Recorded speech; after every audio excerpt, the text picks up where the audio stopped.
E atenção, concurseiros e concurseiras de plantão, para uma edição extraordinária aqui do canal. Uma edição extraordinária, pois caiu uma bomba no mercado de concursos públicos no último final de semana, com a realização do concurso público para professores da educação básica, lá da Secretaria Estadual do Mato Grosso, em particular para a prova dos professores na específica de língua inglesa. É isso mesmo que você ouviu, não é só no Iraque que está caindo bomba, não. E essa bomba aqui foi jogada pela FGV, a queridinha dos concurseiros, tá?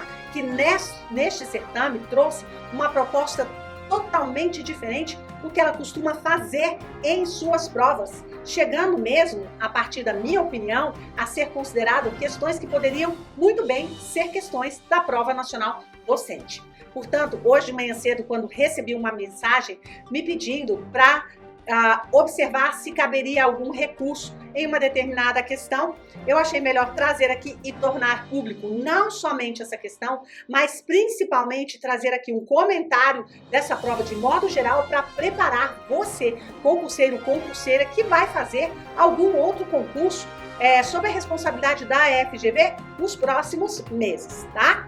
Então, o objetivo é exatamente comentarmos sobre algumas questões, mas eu vou mostrar a prova como um todo e vocês vão observar como foi que a FGV inovou aí na forma de estruturar as suas questões e de cobrar os seus conteúdos. Bom, pessoal, então aí na tela, começando pela parte dos conhecimentos pedagógicos da parte específica, deixa eu pegar aqui minha canetinha, da parte específica da língua inglesa, que vai aí da questão de 16 até a questão 30. Nós não vamos parar, porque o objetivo do vídeo de hoje não é comentar o gabarito de cada uma das questões ou de algumas questões. Eu vou pegar uma questão em específico, que me foi enviada hoje de manhã, para comentar essa questão e dizer por que ela não cabe um recurso, tá? E quero principalmente que você, concurseiro e concurseira, observe a mudança de estrutura que a FGV fez nesta prova para o concurso do Mato Grosso, tá? Então, uma coisa interessante que está no conteúdo e já começa a primeira parte com questões sobre a língua inglesa na BNCC. E aí ele vai trazer um pequeno excerto retirado literalmente da página 241. Já tivemos esse texto várias outras vezes, tá? Em provas aqui no concurseiro, provas aqui nos vídeos comentados, tá? É aquela parte que trata de que a BNCC entende a língua inglesa como língua franca, e sendo língua franca, ela não vai ali fazer prevalecer uma forma de expressão americana ou britânica, valorizando ou focando somente em um tipo de cultura, tá? Ele traz ali essa questão e ele vai responder a questão 16 e a questão 17. Vocês já têm o gabarito, já devem ter visto aí, mas o que eu quero chamar a atenção aqui, ó, para essas duas questões. Primeira coisa, enunciado.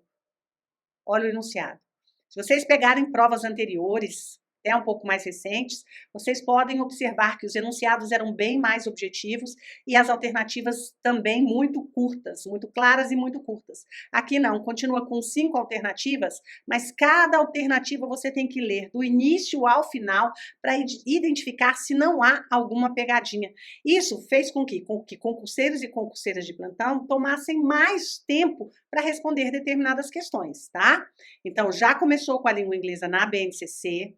Depois nós vamos ter uma outra questão, olha aqui, ó, muitas situações de estudo de caso, todo o conteúdo teórico foi cobrado ali de maneira prática, porque ele apresenta uma situação prática para que o professor utilize ali o conhecimento teórico dele para resolver essa situação, tá? Olha essa daqui, ó, olha essa daqui, que ela tem como objetivo trabalhar sobre questões relacionadas a estratégias de aprendizagem. Todas essas estratégias de aprendizagem. Aí eu sugiro que você pegue aqui, ó, este livro, esse excerto, coloque na internet e faça uma leitura sobre esse conteúdo, porque a VUNESP andou cobrando nas suas provas e provavelmente daqui para frente, não só na prova da VUNESP, como na prova do IDECAN, que vai ter aí para a Prefeitura de João Pessoa, e também para a prova de Consulplan, que vai ter ali para os professores de Minas Gerais em breve, tá?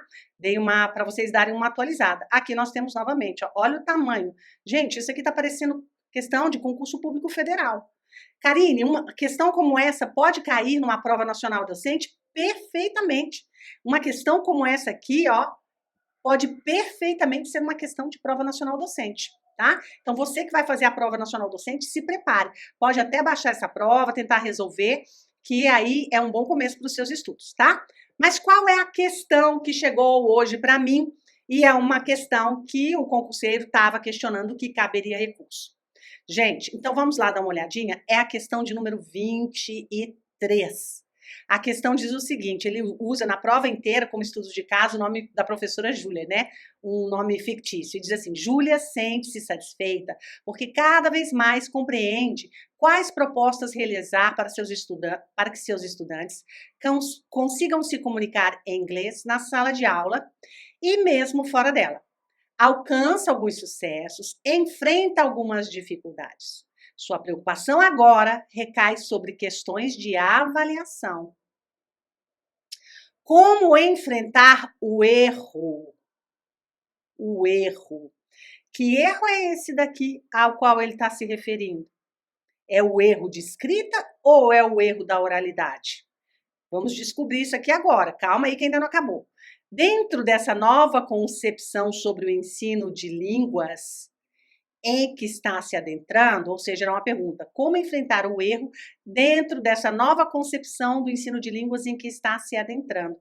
Ela está estudando sobre as formas, os métodos e abordagens do ensino de línguas, né? Como enfrentar essa situação.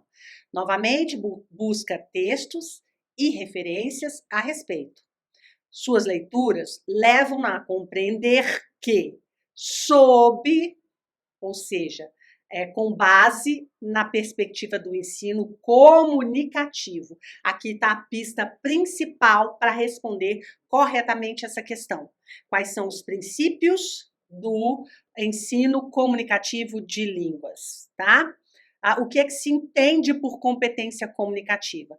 Para responder essa questão, é necessário adentrar nos conhecimentos sobre competência comunicativa, que é uma das últimas metodologias das últimas abordagens que eu trato lá no curso de métodos e abordagens, questões de concursos públicos comentadas.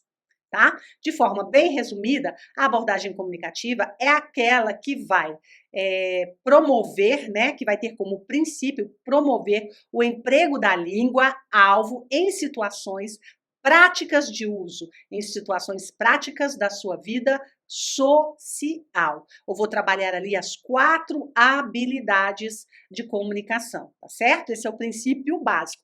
Tem muito mais sobre isso, principalmente a questão do erro, né? Como tratar a questão do erro na hora que o estudante está utilizando a língua-alvo. Então, esse erro aí não é um erro, ele já está entre aspas exatamente isso, porque não é um erro da escrita. Quem entende sobre abordagem comunicativa sabe que é a questão do erro na hora de utilizar a língua. E uma das orientações que nós temos pelos teóricos ali sobre abordagem comunicativa é que o erro, ele não deve ser, a correção do erro não deve ser o foco principal no momento em que ela ocorre. Isso se fazia muito quando nós tínhamos o método audiolingual, que os estudantes e as pessoas que estavam falando eram corrigidas automaticamente. Na abordagem comunicativa, o erro não deve ser valorizado, evidenciado, ele deve ser tratado como algo que acontece.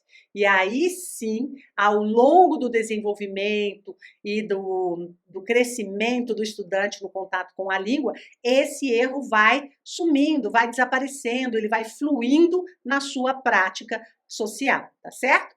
Por isso, nesta questão aqui, a resposta correta, a única que está correta em relação aos pressupostos teóricos, é a letra C.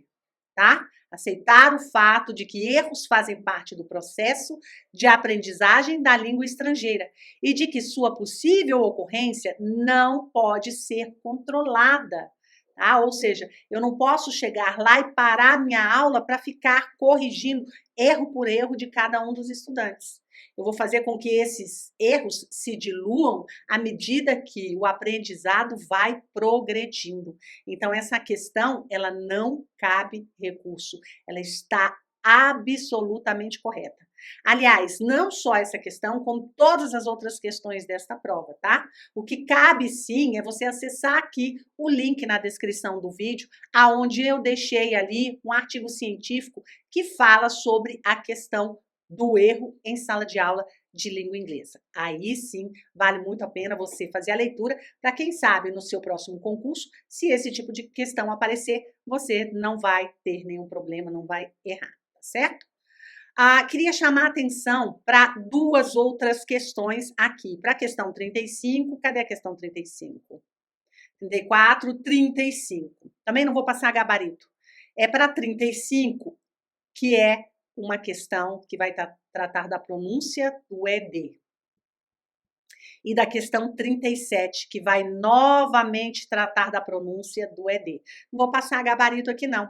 Estou ressaltando, estou destacando essas questões aqui só para lembrar para você que em outros vídeos eu já disse isso, nas mentorias eu explico a mesma coisa, no curso de métodos e abordagens também eu explico um pouco sobre essa questão aqui da pronúncia e da fonética em alguns métodos.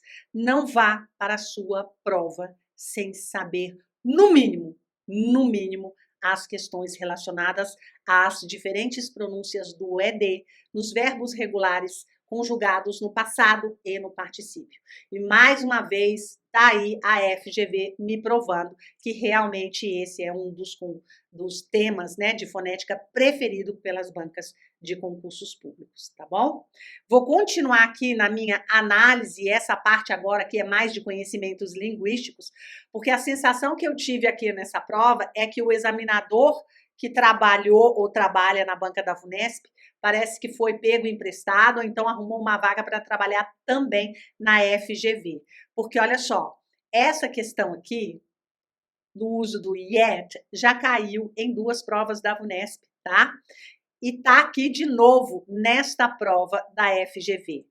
A outra questão também, deixe-me ver aqui, prefixos e sufixos, além da questão do yet, voz passiva, tipo de voz passiva com dois objetos ou com um objeto só. Então, gente, muitas questões que pareciam, sim, com questões que caem, que tem muito, que são o mesmo estilo da banca da VUNESP.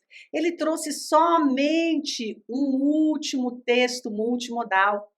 A FGV costumava ter vários textos multimodais na sua prova, trabalhava muitas questões de interpretação, e nessa prova daqui ela inovou novamente, utilizando somente um texto multimodal. Se você não sabe o que é texto multimodal, existe aqui no canal um vídeo falando sobre as provas da FGV, aonde eu comento na questão de letramento, multiletramento, multimodalidade e textos multimodais, tá? Então, pessoal, temos aí, ó, todas essas questões e mais duas questões discursivas, que essas duas questões merecem um vídeo só para elas. Bem, pessoal, então um recadinho rápido para os concurseiros e concurseiras de plantão, independente da banca responsável pelo concurso que você vai fazer, tá?